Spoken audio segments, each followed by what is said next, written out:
الحمد لله نحمده ونستعينه ونستغفره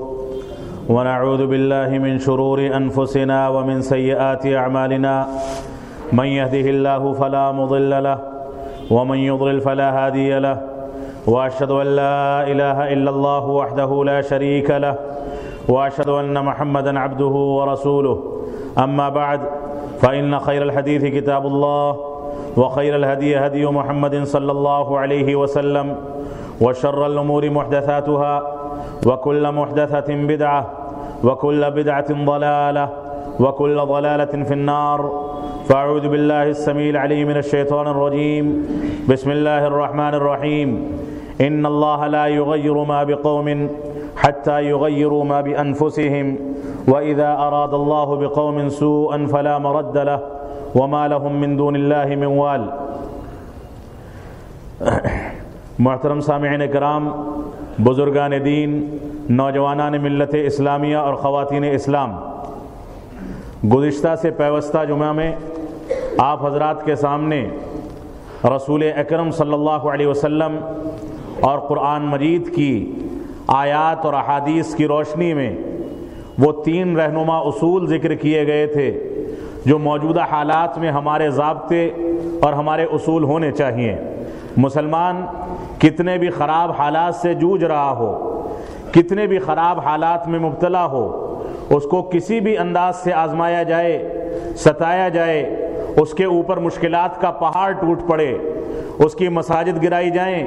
اس کے گھروں پر ڈاکے ڈالے جائیں اور اس کے کاروبار کو ٹھپ کرنے کی کوشش کی جائے، چاہے جائے کہ وہ کسی بھی انداز کی وہ شورش ہو جو مسلمانوں کے اوپر مبتلا ہوتی ہے اور مسلمانوں کو نقصان پہنچانے کی کوشش کی جاتی ہے۔ یہ آج کے نئے دور کا معاملہ نہیں ہے۔ رسول اکرم صلی اللہ علیہ وسلم کے دور میں، عہد مبارک میں، عہد نبوت میں، رسول اکرم صلی اللہ علیہ وسلم کو جب اللہ رب العالمین نے وَأَنذِرْ عَشِيرَتَكَ الْأَقْرَبِينَ کا حکم دیا کہ اب آپ اپنے قرابت داروں کو، اپنے رشتہ داروں کو علی الاعلان ڈرائیں اور باہر نکل کر کے دعوت توحید کو عام کریں، دعوت اسلام کو عام کریں، لوگوں کو بتائیں کہ صرف اللہ رب العالمین کی عبادت کیوں کی جاتی ہے، لوگوں کے سامنے وضاحت کریں کہ اللہ رب العالمین کے ساتھ اس کی ربوبیت میں یا اس کی الوہیت میں یا اس کے اسماء و صفات میں کسی کو شریک ٹھہرانا حرام بلکہ کفر کیوں ہے، شرک کیوں ہے۔ آپ نکلیں اور لوگوں کے سامنے اعلان کریں۔ جب رسول اکرم صلی اللہ علیہ وسلم نے اللہ رب العالمین کے حکم کے مطابق علی الاعلان دعوت اسلامی کو لوگوں کے سامنے پیش کیا اور لوگوں کے سامنے یہ وضاحت کی کہ میں تم کو ایسی چیزوں سے ڈراتا ہوں، آپ صفا کی پہاڑی پر چڑھ گئے اور وہاں سے قریش کے لوگوں کو صدا بلائی اور آواز دی کہ اگر میں یہ کہوں کہ پہاڑی کے اس جانب ایسا دشمن ہے جو تم کو تباہ و برباد کر دے گا اور اس جانب تم ہو تو کیا تم یقین کرو گے یا نہیں کرو گے؟ کفار و مشرکین مکہ نے یک زبان ہو کر کے کہا کہ آپ صادق و امین ہیں، آپ سچے ہیں، امانت دار ہیں، آپ سے جھوٹ بولنا ثابت نہیں ہے، آپ سے خیانت کرنا ثابت نہیں ہے، آپ سچائی کے علم بردار ہیں، آپ کبھی کسی کو دھوکہ نہیں دیتے، دوسروں کی مدد کرتے ہیں، دشمنوں کا تعاون کرتے ہیں، دشمنوں کا سہارا بنتے ہیں، بوڑھوں کا سہارا بنتے ہیں، دوسروں کے ساتھ ایسا سلوک کرتے ہیں کہ رہتی دنیا تک دنیا اس کو بتا بتا کر عش عش کرے، اس وجہ سے ہم اس پر یقین کر لیں گے۔ تو رسول اکرم صلی اللہ علیہ وسلم نے وہاں پر اعلان کیا کہ میں تم کو اس بات سے ڈراتا ہوں کہ صرف اللہ رب العالمین کی عبادت کی جائے اور اس کے ساتھ کسی کو شریک نہ ٹھہرایا جائے، صرف اللہ رب العالمین کی توحید کا اقرار کیا جائے،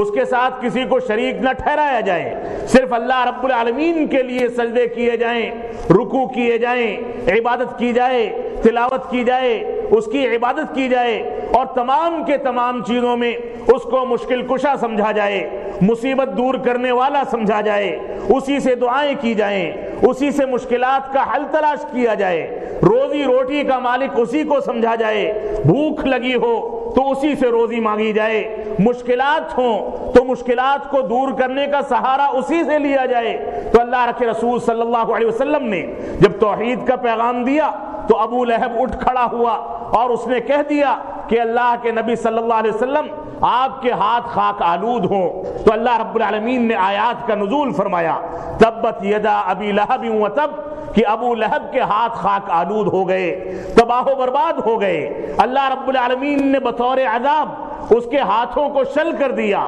وہ نہ اس سے حرکت کر سکتا تھا، نہ کسی چیز کو پکڑ سکتا تھا، نہ کسی چیز کی طرف اشارہ کر سکتا تھا، اس کو اس عذاب میں مبتلا کر دیا گیا۔ تو رسول اکرم صلی اللہ علیہ وسلم نے اس انداز سے دین اسلام کی دعوت و تبلیغ کی، اور دعوت و تبلیغ کے بعد جب آپ نے اعلان کر دیا تو آپ مجبور کیے گئے کہ طائف کی جانب ہجرت کریں، آپ مجبور کیے گئے کہ آپ کے ساتھیوں کو یہ حکم دیا جائے کہ وہ حبشہ کی جانب ہجرت کریں، آپ مجبور کیے گئے کہ آپ مکہ کو چھوڑ کر کے وہاں ساری جائیدادیں، سارا مال و متاع، سارا مال و دولت، یہاں تک کہ بیوی بچوں کو صحابہ کرام نے چھوڑ دیا، اللہ رب العالمین کے حوالے کر دیا، اور دین اسلام کی بقا کے لیے، دین اسلام کو زندہ رکھنے کے لیے، دین اسلام کے مشن کو آگے بڑھانے کے لیے، توحید اور سنت رسول کے مشن کو آگے بڑھانے کے لیے وہ لوگ مکہ مکرمہ کی سرزمین کو چھوڑ کر کے مدینہ کی جانب ہجرت کر گئے۔ یہ پورے کے پورے حالات تھے۔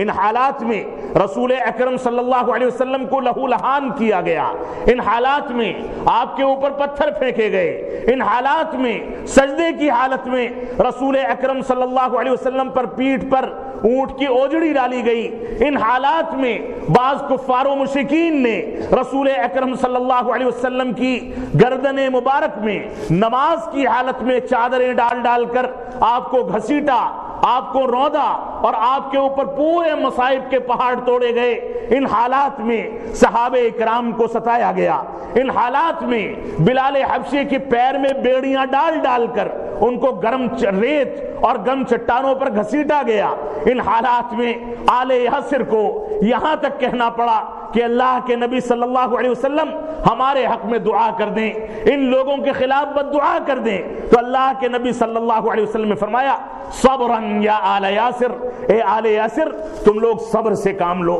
تم کو نہیں پتا کہ تم سے پہلے کی امتیں اس انداز سے ستائی گئی۔ صحیح بخاری کی روایت ہے کہ ان کے پیروں میں بیڑیاں ہی نہیں ڈالی جاتی تھی، بلکہ ان کو لوہے کے آرے سے جیتے جی ان کے دو ٹکڑے کر دیے جاتے تھے، لوہے کی کنگھیوں سے ان کی زندگی میں، ان کے ہوش حواس میں، ان کے جسم کے گوشت کو نوچ لیا جاتا تھا، ہڈیاں نظر آتی تھی۔ یہ حالات تھے کہ ان کو جیتے جی سولی پر لٹکا دیا جاتا تھا، ان کو تباہ و برباد کیا جاتا تھا۔ لیکن یہ ساری کی ساری مشکلات، یہ سارے کے سارے مصائب، یہ ساری کی ساری عظمتیں اور یہ ساری کی ساری جو آزمائشیں تھیں، ان آزمائشوں میں ان لوگوں نے توحید کا دامن نہیں چھوڑا، اتباع رسول کا دامن نہیں چھوڑا، وہ لوگ اس پر ڈٹے رہے۔ ان لوگوں کو ایمان کی چاشنی ملی، ان لوگوں کو توحید کی چاشنی ملی، ان کو اپنے نبی کی رسالت پر ایمان لانے کی چاشنی ملی، اپنے نبی کی کتاب پر عمل پیرا ہونے کی چاشنی ملی۔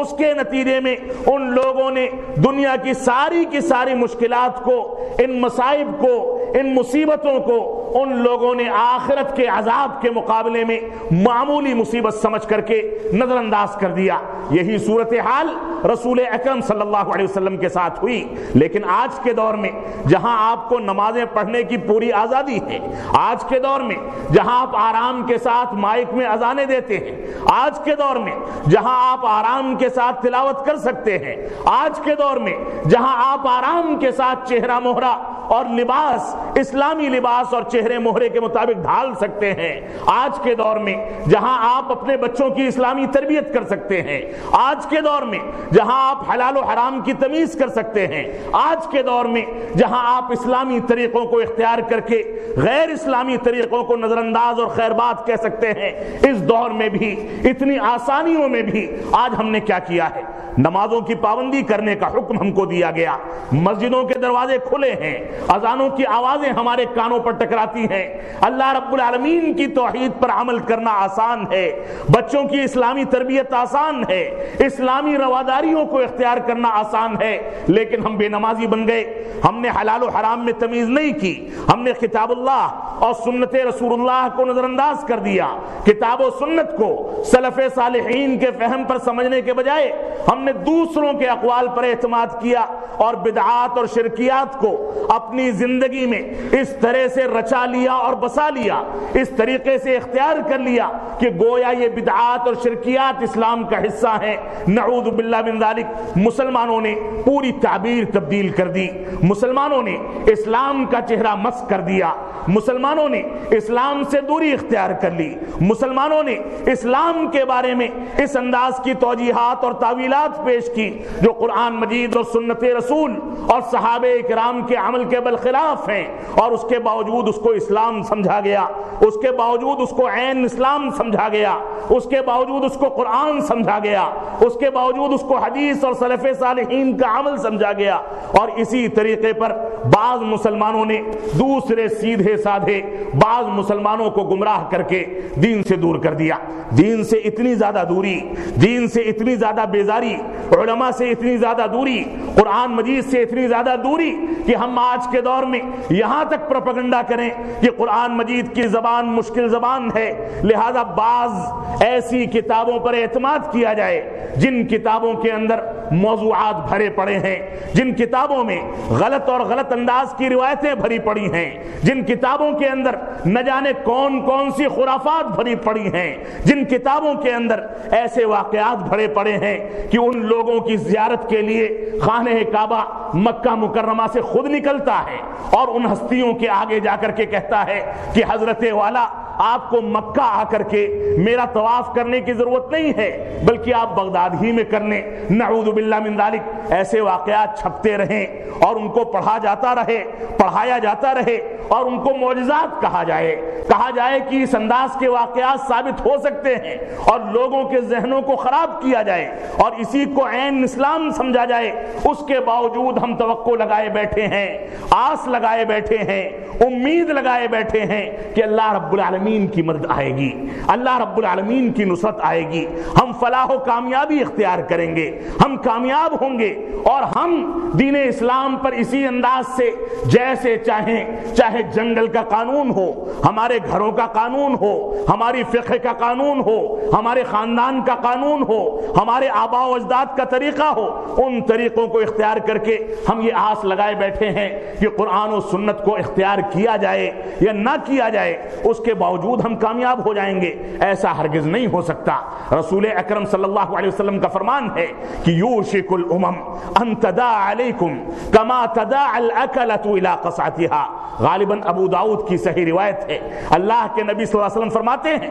کہ ان قریب ایسا دور آنے والا ہے کہ اس دور میں تمہارے اوپر چاروں جانب سے، ہر چہار جانب سے دشمنان اسلام اسی طرح سے ٹوٹ پڑیں گے جس طرح سے بھوکے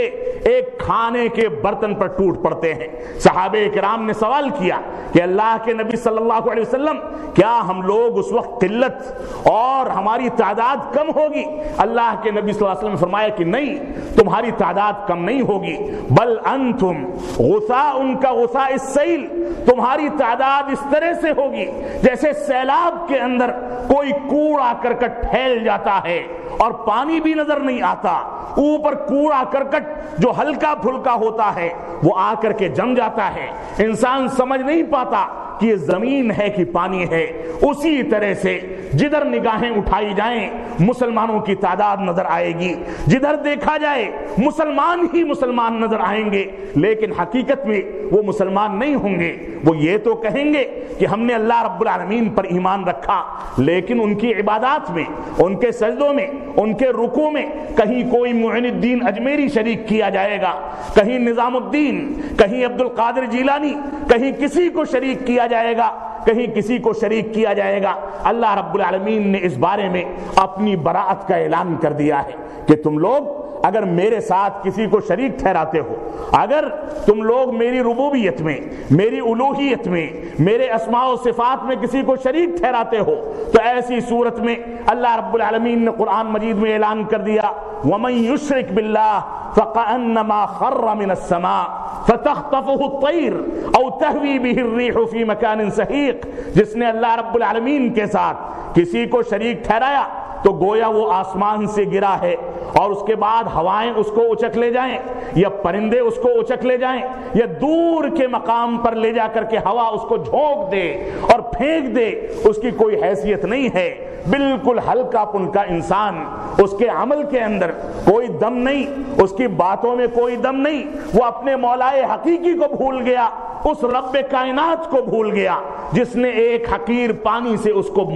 چلتا پھرتا مرد بنایا یا چلتی پھرتی عورت بنایا۔ ایک حقیر پانی کے ذریعے اس کے ماں کے پیٹ میں اس نے 9 مہینے کی زندگی گزاری، ماں کی چھاتیوں سے 2 سال تک دودھ پیا۔ اللہ رب العالمین چاہتا تو اسی رحم مادر کے اندر اس کی موت ہو جاتی، اللہ رب العالمین چاہتا تو اس کو دونوں ہاتھ نہ دیتا، ایک ہاتھ سے معذور کر دیتا، اللہ رب العالمین چاہتا تو اس کو دونوں پیر نہ دیتا، ایک پیر سے معذور کر دیتا، اللہ رب العالمین چاہتا تو اس کو دونوں جانب سے سننے کا مالک نہ بناتا، وہ ایک جانب سے سنتا دوسری جانب سے محروم کر دیا جاتا۔ اللہ رب العالمین چاہتا تو رحم مادر کے اندر ہی اس کو دل کی بیماریاں ہو جاتی، اس کو پیٹ کی بیماریاں ہو جاتی، اس کو دماغ کی بیماریاں ہو جاتی۔ جب وہ پیدا ہوتا تو مجنون حالت میں پیدا ہوتا، معذور حالت میں پیدا ہوتا۔ ساری کی ساری نوازشیں، سارے کے سارے انعامات تو اللہ رب العالمین کے ہیں،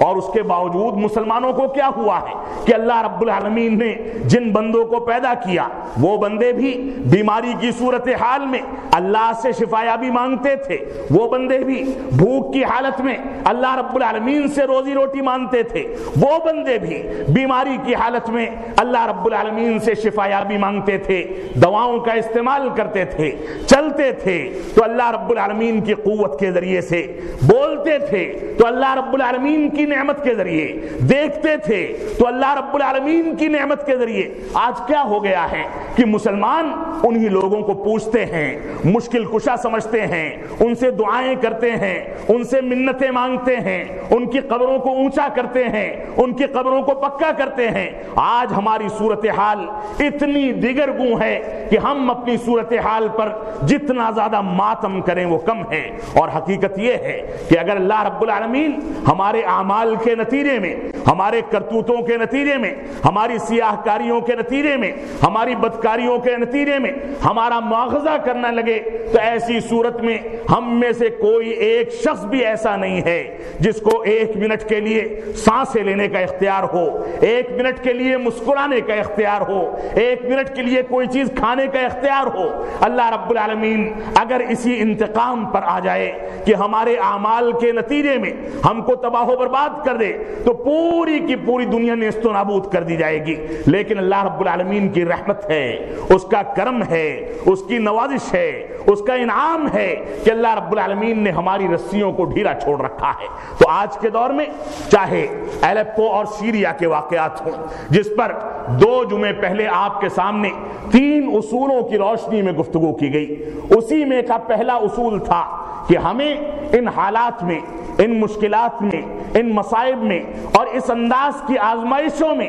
ہم کہ اللہ رب العالمین کو یاد کر کے اپنی گریبانوں میں جھانکنا چاہیے، دیکھنا چاہیے کہ ہم نے کتنا اسلام کو اختیار کیا، دیکھنا چاہیے کہ ہم نے قرآن مجید کو کتنا اپنایا، ہم کو دیکھنا چاہیے کہ قرآن مجید اور سنت رسول نے ہماری زندگی میں کتنی تبدیلیاں پیدا کی ہیں۔ تو پہلا اصول یہ تھا کہ ہم ان مصائب میں اپنے گریبانوں میں جھانکیں اور اپنے اندر تبدیلی پیدا کرنے کی کوشش کریں، کیونکہ اللہ رب العالمین کا فرمان ہے کہ اللہ رب العالمین اس قوم کی حالت کو اس وقت تک نہیں بدلتا جب تک وہ قوم اپنی حالت کو بدلنے کی ذمہ داری خود نہ اٹھا لے، خود اپنے اندر تبدیلی پیدا نہ کرے، بذات خود اپنے اندر تبدیلی کی کوشش نہ کرے۔ لیکن یہ کون سی قوم ہے کہ حرام کھاتی ہے تو کھاتی رہتی ہے، استطاعت کے باوجود حج کو نظر انداز کرتی ہے تو نظر انداز کرتی رہتی ہے، نمازیں چھوڑتی ہے تو چھوڑتی رہتی ہے،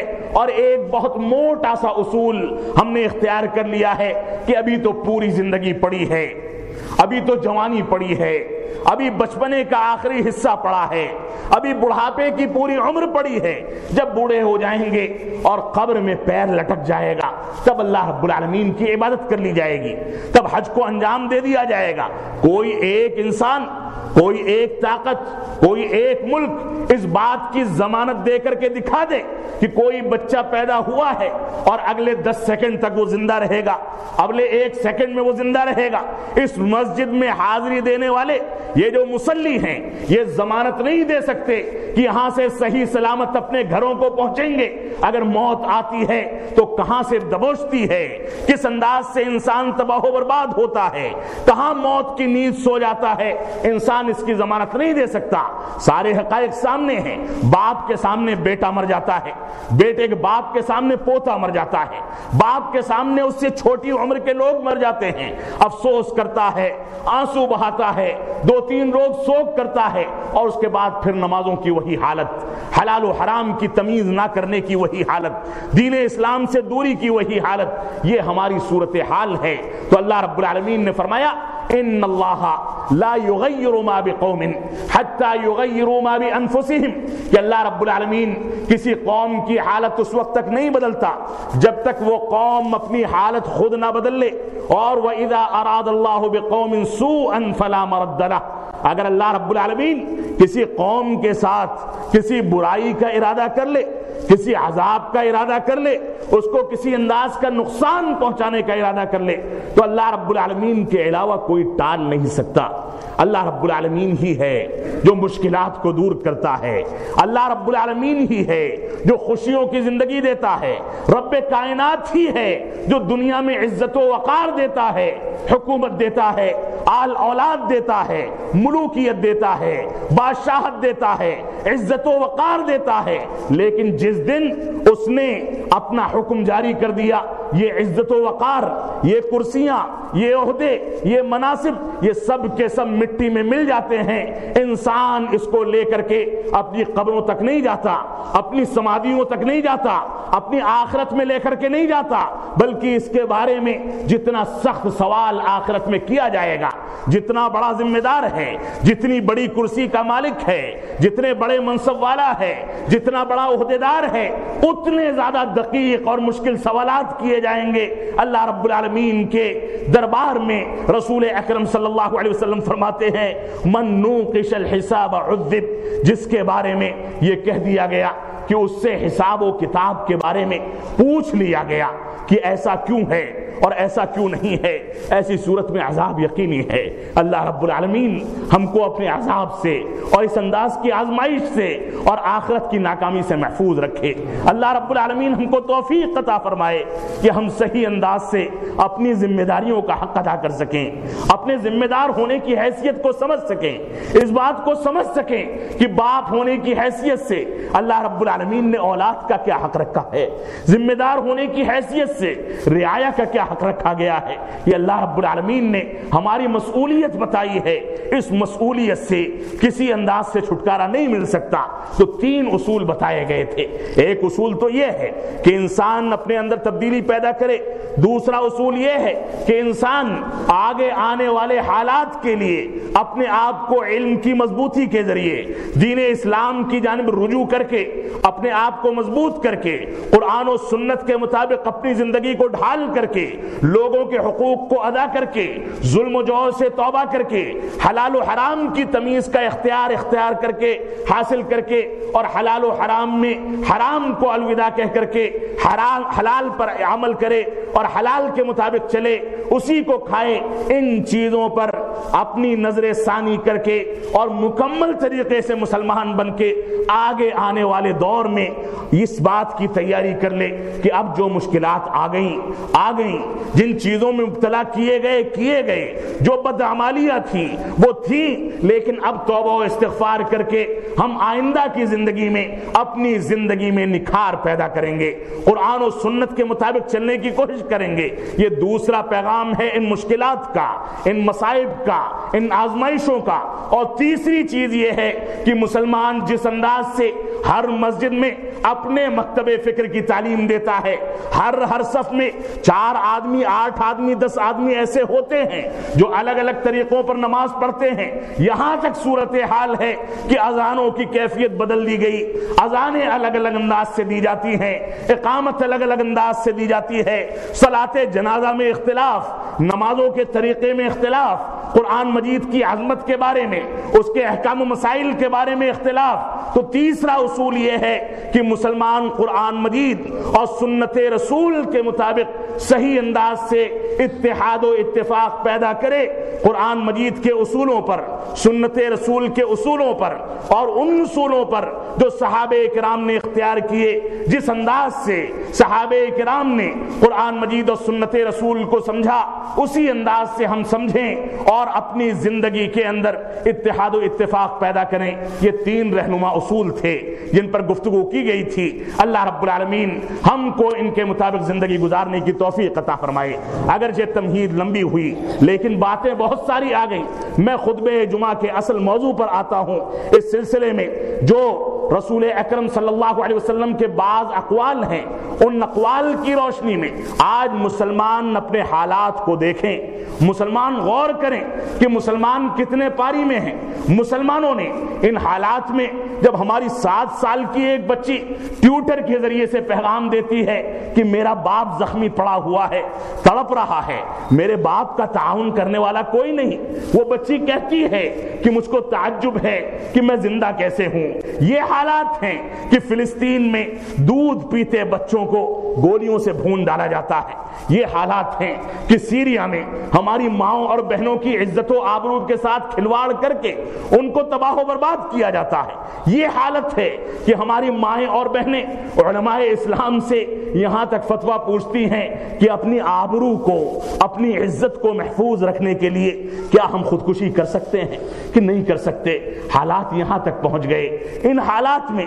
کیا ہم نے تبدیلی پیدا کی؟ کیا ہم نے قرآن مجید اور سنت رسول کی جانب رجوع کیا؟ کیا ہم نے اس بات پر غور و فکر کیا کہ ہم سچے مسلمان بن سکے یا گروہوں میں تبدیل ہو کر کے اپنے آپسی انتشار میں الجھ کر کے زندگی گزار رہے ہیں؟ کوئی اپنے آپ کو حنفی کہتا ہے, کوئی حنبلی کہتا ہے, کوئی مالکی کہتا ہے, کوئی شافعی کہتا ہے. آخر کوئی محمدی بھی کہہ دے, کوئی قرآن و سنت کا حامل بھی بن جائے, کوئی قرآن مجید اور سنت رسول کی جانب رجوع بھی کر لے. ان چیزوں پر ہم نے غور کیا یا نہیں کیا؟ اس سلسلے میں ہم کو سمجھنا چاہیے آج کے معاشرے میں ہم نے گناہوں کو معمولی سمجھ لیا, گناہوں کو نظر انداز کر دیا. گناہوں کے بارے میں یہ تصور پیدا ہو گیا کہ آج کر لیں گے اور کل توبہ کر لیں گے. اللہ رب العالمین جان بوجھ کر کیے گئے گناہ کے بارے میں توبہ و استغفار کے جو شرائط ہیں ان شرائط کو سامنے رکھا جائے تو ایسی صورت میں شاید ہم کو یقین ہو جائے گا کہ ہماری توبہ, ہمارا استغفار قبول نہیں کیا جاتا ہے. آج گناہوں کو معمولی سمجھ لیا گیا. اس سلسلے میں ایک صحابی رسول کہتے ہیں انکم لتعملون اعمالا ہی ادق من اعینکم من الشعر كنا نعدها على عهد رسول اللہ صلی اللہ علیہ وسلم من الموبقات. صحیح بخاری کی روایت ہے, کہتے ہیں کہ تم لوگ آج کے دور میں جن گناہوں کو معمولی سمجھتے ہو اور ان چیزوں پر عمل کرتے ہو, ان کارستانیوں کو انجام دیتے ہو, ان سیاہ کاریوں کو انجام دیتے ہو, وہ گناہ تمہاری نظر میں آج کے دور میں بال سے بھی زیادہ معمولی ہیں, باریک ہیں. ان گناہوں کو گناہ نہیں سمجھا جاتا. صحابی رسول کہتے ہیں کننا نعدها على عهد رسول اللہ صلی اللہ علیہ وسلم من الموبقات. رسول اکرم صلی اللہ علیہ وسلم کے دور میں, عہد مبارک میں, ان گناہوں کو ہم لوگ تباہی کا سبب سمجھتے تھے, تباہ کرنے والے گناہ سمجھتے تھے. آج کے دور میں بڑے آرام کے ساتھ زبانیں کھلتی ہیں, ہونٹوں میں حرکت ہوتی ہے, اور مدینہ منورہ اور مکہ مکرمہ کے بعد سب سے اعلیٰ مقام ہندوستان میں پیدا ہو جاتا ہے. آج کے دور میں بڑے آرام کے ساتھ ہم یہ دیکھتے ہیں کہ ہمارے جن اداروں سے ان لوگوں کے خلاف فتوے نکالے جاتے ہیں، خود ان اداروں کے اندر ایسے نلکے اور ایسے کنویں اور رسول اکرم صلی اللہ علیہ وسلم کا رومال کے زعم کر کے رومال تک موجود ہیں، جن میں خواتین کو کھڑے ہو کر کے وہاں سے تبرک حاصل کرنے اور ان چیزوں سے نہیں روکا جاتا، لیکن وہیں بغل میں عظیم الشان مسجدیں قائم ہیں، ان مسجدوں میں ان خواتین کو روکا جاتا ہے، ان کو نہیں گھسنے دیا جاتا۔ یہ شریعت اسلامیہ کی اور اس کی تعلیمات کا تقاضا نہیں ہے کہ ایسی چیزیں ایجاد کی جائیں جن سے دنیا میں خرافات پھیلیں، بد اعتقادی پھیلے، غلط انداز کے اعتقادات پھیلیں، غلط انداز کا تصور بیٹھے، اور ان چیزوں کا نہ کوئی بائیکاٹ کیا جائے، ان کے خلاف نہ فتوے جاری کیے جائیں، ان کے خلاف نہ کوئی کارروائی کی جائے، اور عام طریقے سے لوگ ان میں گمراہ ہوتے رہیں اور ہمارے سر پر اور ہمارے کان پر جوں تک نہ رینگے۔ یہ ساری کی ساری چیزیں خرافات ہیں، بدعات ہیں، اور بسا اوقات یہ چیزیں ہم کو شرکیات میں داخل کر دیتی ہیں۔ اس وجہ سے ہم کو سوچنا ہوگا۔ رسول اکرم صلی اللہ علیہ وسلم نے ان گناہوں کو معمولی نہیں گردانا ہے۔ صحابہ کرام ان کو معمولی نہیں سمجھا کرتے تھے۔ اگر معمولی سمجھتے ہوتے تو عثمان غنی رضی اللہ تعالیٰ عنہ کے دور میں جب انگوٹھی غائب ہوئی تو اس کو تلاش کرنے کے لیے پورے جتن کیے جاتے۔ اگر معمولی سمجھتے ہوتے تو رسول اکرم صلی اللہ علیہ وسلم کے عہد مبارک میں جو بیعت رضوان کا درخت تھا اس کو عمر بن خطاب رضی اللہ تعالیٰ عنہ کاٹنے کا حکم نہ دیتے، کیونکہ اس کے ذریعے سے بد اعتقادی پیدا ہونا شروع ہوئی تھی اور غلط انداز کے اعتقادات جنم لے رہے تھے۔ اس پر بعض لوگوں نے اپنے ہتھیار لٹکانے شروع کر دیے تھے اور ان سے منتیں مانگی جاتی تھیں، تو عمر بن خطاب رضی اللہ تعالیٰ عنہ نے ایسے تبرکات کو جو حقیقت میں اسلام میں تبرک اور اسی طرح سے مقدس مقامات کی شکل میں جس کا دیکھا جانا جائز تھا، اس کے باوجود ان فتنوں سے بچنے کے لیے ان چیزوں کو نیست و نابود کر دیا، ختم کر دیا، ان جگہوں سے ہٹا دیا۔ لیکن آج کے دور میں ان چیزوں کو ترویج دی جاتی ہے، ان چیزوں کو بڑھاوا دیا جاتا ہے۔ اس وجہ سے ہم کو سمجھنا ہوگا کہ کس انداز سے ہم قرآن مجید اور سنت رسول کی پیروی کریں۔ رسول اکرم صلی اللہ علیہ وسلم کا فرمان ہے کہ یذهب الصالحون الاول، کہ پہلے نیک اور نیکوکار لوگ یہ گزر جائیں گے، اور اس کے بعد وَيَبْقَى حُفَالَةٌ كَحُفَالَةِ الشَّعِيرِ أَوِ التَّمْرِ لا يباليهم اللہ بالتن۔ اللہ رب العالمین، اللہ کے رسول صلی اللہ علیہ وسلم فرماتے ہیں، صحیح بخاری کی روایت ہے کہ پہلے کے دور کے لوگ، نیک اور صالح لوگ جو قرآن مجید اور سنت رسول کو سمجھنے والے ہیں، جب یہ گزر جائیں گے تو ایسا دور آئے گا، ایسے افراد آئیں گے جن کی مثال بھوسے کی طرح سے ہوگی، بالکل بھوسا، جس کی نہ کوئی اہمیت ہے، نہ کوئی مقام ہے، نہ کوئی وزن ہے، نہ کوئی حیثیت ہے، اور ان لوگوں کی کیفیت کھجور اور جو کے بھوسے کی طرح سے ہوگی۔ اللہ رب العالمین ان لوگوں کی بالکل پرواہ نہیں کرے گا، ان لوگوں کی کوئی رعایت نہیں کرے گا، ان کی بدعمالیوں کے نتیجے میں، ان کی دین سے دوری کے نتیجے میں، بدعات کو اختیار کرنے کے نتیجے میں، شرکیات کو اپنانے کے نتیجے میں اللہ رب العالمین ان کی کچھ بھی پرواہ نہیں کرے گا، بلکہ ان کو ان کی حالت پر چھوڑ دیا جائے گا، اور یہ خود بھی تباہ ہوں گے اور اپنے سیدھے سادے مسلمانوں کے لیے دعوت عذاب دے کر کے ان کو بھی تباہ و برباد کریں گے۔ مسلمانوں کی ہیبت ختم ہو جائے گی، مسلمانوں کا رعب ختم ہو جائے گا، مسلمانوں کا جلال اور مسلمانوں کی حیثیت ختم ہو جائے گی، جو آج کے دور میں واضح طور پر دیکھنے میں نظر آتی ہے۔ اسی طرح سے آپ دیکھیں، جھوٹے لوگوں کا اور فریب کو اختیار کرنے والوں کا بول بالا ہے، جھوٹ بول کر جو جتنی تجارت کو چمکا لے۔ مسلمانوں میں میں سمجھتا ہوں کہ آج کے دور میں ایسا طبقہ غیر مسلموں سے زیادہ پایا جاتا ہے۔ اسی طرح سے چرب زبانی کے ذریعے دنیا میں ترقی کرنا اور معاش کو اپنانا، ترقی کرنا، یہ بھی مسلمانوں کا خاصہ بن گیا۔ مبالغہ کیا جائے، چرب زبانی سے کام لیا جائے، تجارت کے بارے میں غلط بیانی کر کے یا مبالغہ کر کے دوسروں کو بیوقوف بنایا جائے، یہ بھی مسلمانوں کا مشغلہ ہے۔ اسی طرح سے مسلمان ایک دوسرے میں برادری میں فخر کرتے ہیں، عصبیت کرتے ہیں، علاقائی عصبیت مسلمانوں میں موجود ہے، برادری کی عصبیت موجود ہے، علاقائی عصبیت موجود ہے، یہ بھی مسلمانوں کی پستی اور تنزلی کے اسباب میں سے ایک سبب ہے۔ اسی طرح سے پیر و مریدی کا جو دور آج کے دور میں چلتا ہے، اس نے بھی مسلمانوں کو قرآن مجید اور سنت رسول سے دور کر دیا۔ آپ دیکھ لیں،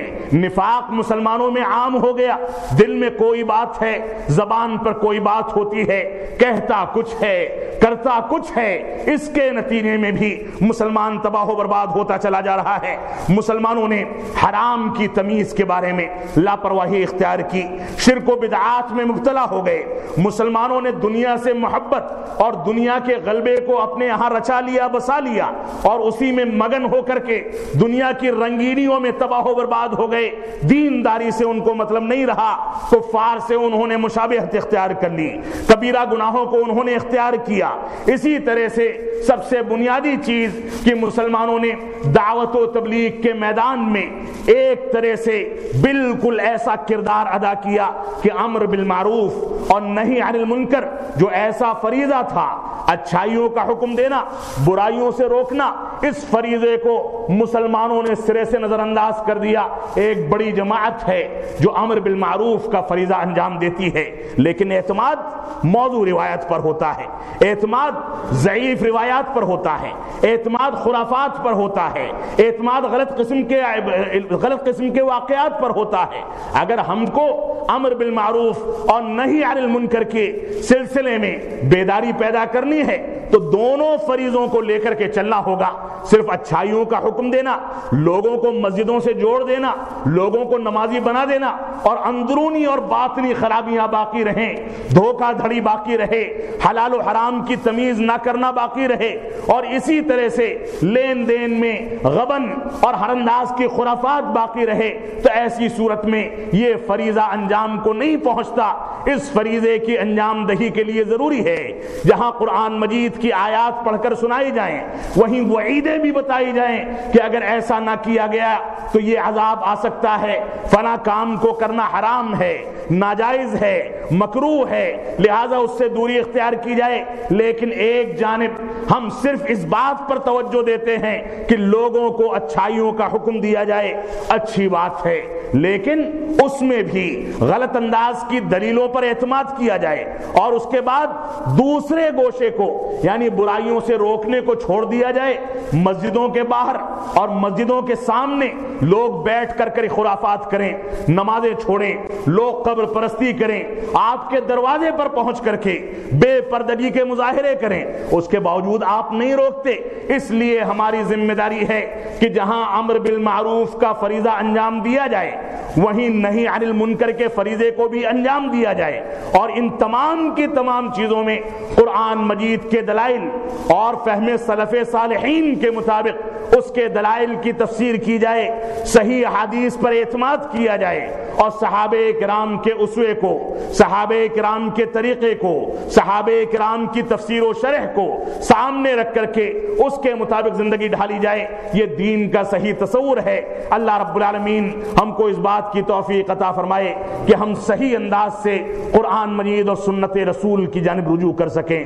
ان حالات میں ہم غور کر سکیں کہ ہمیں کن چیزوں میں تبدیلی پیدا کرنی ہے، ہم غور کر سکیں کہ کن چیزوں کے اندر ہم کو سیرت رسول کو اختیار کرنا ہے، سنت رسول کو اختیار کرنا ہے، اتباع رسول کے مطابق زندگی گزارنی ہے، اور کون سی چیزوں میں ہم نے غلط کاریاں اختیار کی، دوسروں کے اقوال پر چلے، قرآن و سنت کو نظر انداز کیا، قرآن و سنت میں توجیہ و تعویل کی، قرآن و سنت کے غلط مفہوم کو لوگوں کے سامنے پیش کیا۔ ہم اذانوں میں اشہد ان محمد رسول اللہ تو پکارتے ہیں، لیکن نمازوں میں اللہ کے رسول کے طریقے کو اختیار نہیں کرتے۔ ہم اذان میں اللہ رب العالمین کے معبود حقیقی ہونے کی گواہی تو دیتے ہیں، لیکن مسجدوں کے اندر صرف اس کے لیے سجدے نہیں ہوتے، صرف اس کے لیے رکوع نہیں کیا جاتا. اس وجہ سے ہماری ذمہ داری ہے کہ ہمارا ظاہر جیسا ہو ویسا ہی ہمارا باطن ہو. ہمارا ظاہر قرآن مجید اور سنت رسول کی شکل میں ہو